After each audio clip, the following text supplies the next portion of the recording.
Joining me now, my friend. He does the Cartel Chronicles for Breitbart, educating us on all the ugliness of the narco trade. Brandon Darby. Brandon, why are we nuking boats coming from Venezuela?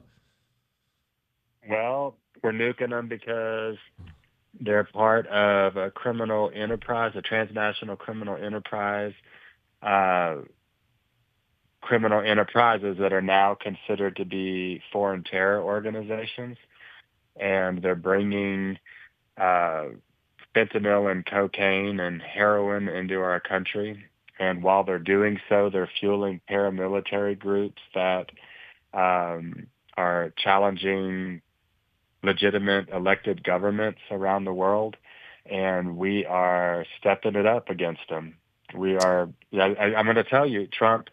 He had promised, and his administration promised me before his first term that they would go to war on Mexican cartels and go to war on drug cartels, and then they didn't that first term, and I was very disappointed. And I'm going to tell you, they actually are. I think at the point that there's you know, I suppose a missile, I guess that's what it would be, whether from a drone or a helicopter that blew up a boat full of drugs and smugglers. I think that, they can honestly say now that they are going to war with drug cartels.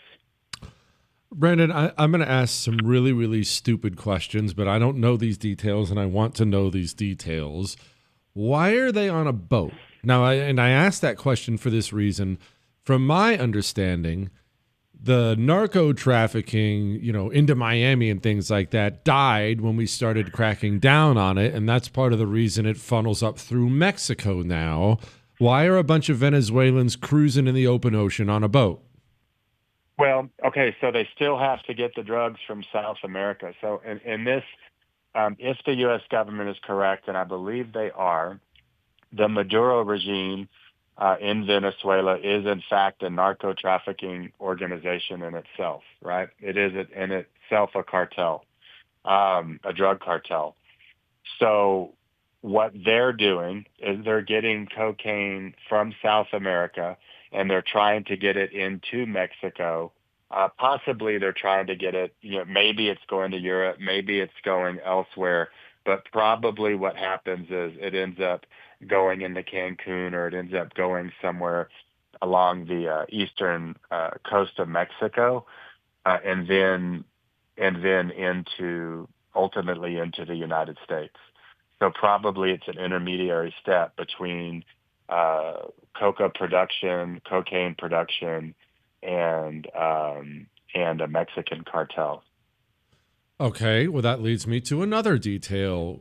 Cancun, I was under the impression, you've never told me this, so this is just my own stupid impression. I was under the impression that because tourism is so big from Mexico, the tourist hotspots are kind of kept clean of all this in order to encourage Ma and Pa to bring the kids down there and drop 20 bucks a pop on Mai Tais. Is that not the case? Not the case, half the case. So they're generally kept clean from violence, right? They're generally kept clean from violence, um, that's very visible violence. They're not always kept clean from violence, but generally they are kept clean from violence.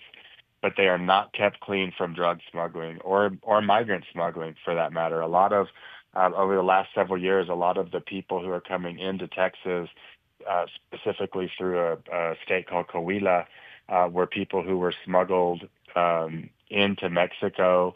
Oftentimes, a lot of them, the ones that I got to interview, came from through Cancun and through that area. So it is not it is absolutely like not true. Like a lot of older Americans who go, to the border and they cross over and they go to pharmacies and they're like, it's safe, Mexico's safe. No, no, no. Those pharmacies are either owned by cartels or those pharmacies are paying pesos. They're paying protection money to cartels so that they have peace. So you are, in fact, if you go to Mexico to get your medication, you are, and that's fine if you feel the need to do that. I understand that medications are expensive in the U.S., However, if you're one of those people that doesn't let your wife wear a diamond because you think it's a blood diamond and you don't want to support that, well, then you are in fact supporting horrible, heinous things when you go into Mexico and buy medications. You're supporting heinous things when you buy marijuana from Mexico. You're supporting heinous things when you buy any avocados. Those are blood avocados. If we're going to use that same logic of blood diamonds, me personally, um, I would buy a diamond for a woman. So it's not. I don't. I don't get so caught up in that.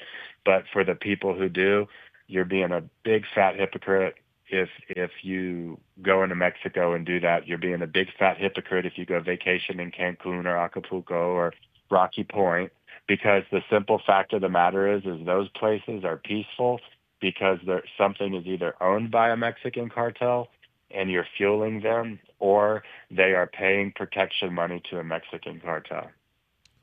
That's why I don't buy avocados. I mean, the main reason is because they're disgusting, but that's also a second Yeah. reason why I don't buy them. Speaking with Brandon Darby of Breitbart's Cartel Chronicles. Okay, Brandon, so riddle me this. If we are going to war with the drug cartels and Venezuela's part of this, are are all cartels linked in with Mexico now? Is everything run through Mexico? There's no other way to get anything into the country. Mexico commands all of it? No, Mexico doesn't command all of it, but it commands most of it. It commands most of it globally, actually. It isn't even Asian dealers and Asian producers um, generally go through Mexican cartels. Most of the fentanyl that comes into the U.S. is probably coming across ports of entry at our southern border, but for many years and still to this day, a lot of it comes through parcel from Canada. Right? Why does it come through Canada? It comes through Canada because Chinese trafficking organizations, most of the time, most of these trafficking organizations, just like in Colombia, have realized, they realized a long time ago, they're like, hey, we don't want to directly challenge the United States. So let's just give it to these guys who are willing to do it and in Mexico and let them do it, right? We'll just sell it to them. We'll make less money, but we'll have a lot less loss, of product getting interdicted, and we'll do that. So there's all types of trafficking organizations and criminal groups who could get their hands on 11 kilos or 100 kilos of cocaine and try to ship them, try to get them through, right, some way or another. Some of them use submarines or things that I don't know if it's fair to call them submarines. We call them submarines, but they're boats that they're technically submarines, but they stay just under the surface. Some of them use pangas and these fishing boats. Some of them some of them use aircraft. It's a lot more difficult to do that now. Some of them use human mules and have girls swallow balloons full of drugs. I mean, there's all types of ways that these criminal groups are trying to get stuff in. And if a Colombian group produces, if they produce 100 pounds of cocaine and they're giving 80 pounds to a Mexican cartel, they still have 20 pounds that they're willing to sell to other criminal groups who are trying to make some money. So they're not the only ones, but they are, you know, a lot of the drugs that are now in Europe are go through Mexican cartels. A lot of the criminal groups in Italy who are participating in that are getting their drugs from Mexican cartels. Um, Most of the precursors for fentanyl that come from China ultimately go through Mexican cartels. Even the ones that go through Canada are going through Mexican cartels. So we take out Mexican cartels, we take out a big chunk of the problem. And even then, it's not really all Mexican cartels, right? Like right now, there's really only one major cartel that holds, a complete stranglehold of power on the Mexican central federal government, and that's Cartel Jalisco. This guy El Mencho, he has a stranglehold on on the Mexican government. The Gulf Cartel, we've decapitated them so many times. They're so fractionalized and factionalized that they have some power regionally, but they don't have major federal power anymore, like this one particular cartel does. Not that long ago, it was the Sinaloa Federation that had that power. Now they're starting to really wane, and they're getting destroyed. But that's largely because Mexico has duped the Trump administration into helping take out El Mencho's rivals under the name of taking out cartels, right? That's what's going on, as we're not going after El Mencho in any significant way. Mexico is protecting him, like outright protecting him, and I can justify that if you need me to. Um, No, I Further, actually I yeah. actually do want you to justify that further. We have to go to break really quickly, but I do want you to justify that further, and then I'm going to ask you about bought and paid for politicians, if that's okay. I'll bring you back again real quick, if that's all right. Perfect.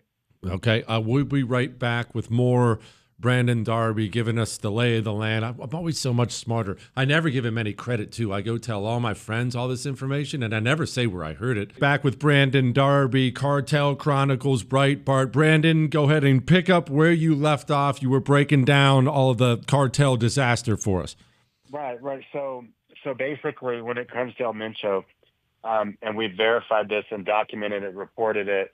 We're not getting sued over it, right? We could get sued over it, and we're not because we keep reporting it ad nauseum. The current Secretary of Defense in Mexico is directly tied to El Mencho. They are compadres. They are friends. They talk frequently, and they are compadres. Uh, what just happened, and I haven't even written about it yet, but I will talk about it on your show. Um, Within the last week, El Mencho went in a vehicle, right?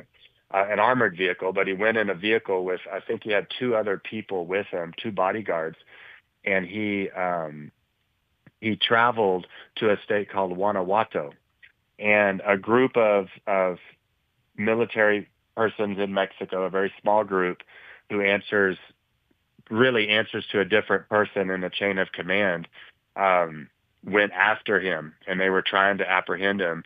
And when they tried to apprehend him, the army showed up. The Mexican army showed up, right? And they arrested people from this team and let El Mencho go. How Oh, is that possible, Jesse? How is that possible? You know how that's possible. I know how that's possible. And it's because El Mencho has that relationship with the Secretary of Defense, and he pays untold billions of dollars in bribes across Mexico. That's how that is possible. And that just happened. Have not even written about it yet. oh. Um, but that happened. So that is what I'm talking about. Every time the U.S. tries to go after this guy, there's this whole process. They inform the right people in Mexico, and then somehow El Mencho gets tipped off. Right? How does that happen at the highest levels? How is this happening? It's happening because he owns them. That's how it works. That's how it's historically worked. There's always been at least one cartel boss who owns Mexico. We can go back historically. We can go back for the last 40 years, really, and go, and actually longer than that, but especially 40 years. And we can go, okay, first now we look back historically and go, okay, it's verifiable that this president, and this president were taking money and tied to these drug cartels. The U.S. has indicted untold numbers of senior Mexican officials after the fact, once they could prove that they were taking money from drug cartels. And here we are in modern day, and everyone says, well, maybe that's not happening. No, absolutely still happening. And the evidence is right in our face all the time. And so what we've done is Mexico said, okay, we'll go after these cartels. Let us help you. And they're just going after the rivals of the guy who's paying for them, right? It's the most bizarre thing I've ever seen. Yeah. And that is why the Trump administration steps back in and says, you know what, we're going to go with more tariffs. And Mexico's like, what are you talking about? We're doing all this to help you. And the U.S. is saying, no, you're helping us with these cartels, but not that one that we want, right? That's what you're doing. So thank you for helping us with these guys, but no thank you for obstructing us on this. And now the Trump administration is starting to wisen up. They're starting to get the picture of exactly how corrupt Mexico is. Um, that fragile state that's south of our border, they're starting to get the exact picture. Brandon, I have 30 seconds, maybe a minute for this answer. Do you believe that there are American politicians, even in our federal government, I'm talking senators, members of the House, who also receive money from the cartels for votes and such? I think indirectly they do, for sure. Yeah. I think indirectly. Um, I don't think that it's as outright as what happens in Mexico, but do I think that it happens? Yes. Um, I think it's very indirect though, right? So if say there's a particular border politician and he's really close to the dominant political party in Mexico that is controlled by cartel money, and he's doing favors for them, and say that people are giving him bribes, right? And say he gets indicted for those bribes and then says, I didn't take those bribes. I'm not naming anyone in particular who's in Laredo, Texas, named Cuellar, right? Like, but that's what he's accused of, right? That's what Mm-hmm. he's accused of doing, is taking bribes from Mexico. It's like, well, where did that cash come from, right? Where does the cash come Mm-hmm. from that he's accused of taking? Where does it Yep. come from? So we'll see how things pan out for him. But that seems to be somewhat common, that Mexican politicians, specifically of a particular party, right? That U.S. politicians, particularly of a specific party, have too close of relationships Uh-huh. with the cartel-controlled political party in Mexico, and then they get indicted, right? That's why we That's have a public corruption task force that specifically focuses on the Rio Grande Valley, and has called it the most corrupt area of our state, right? Well, yep. where are those dollars coming from? Where do they come from, Jesse? Is it coming from the maquiladores, from the factory workers? No, Yeah. it's not coming from them, Jesse. Where's it coming from? That's that's pretty much what I figured. Brandon, you are the best, brother. Thank you.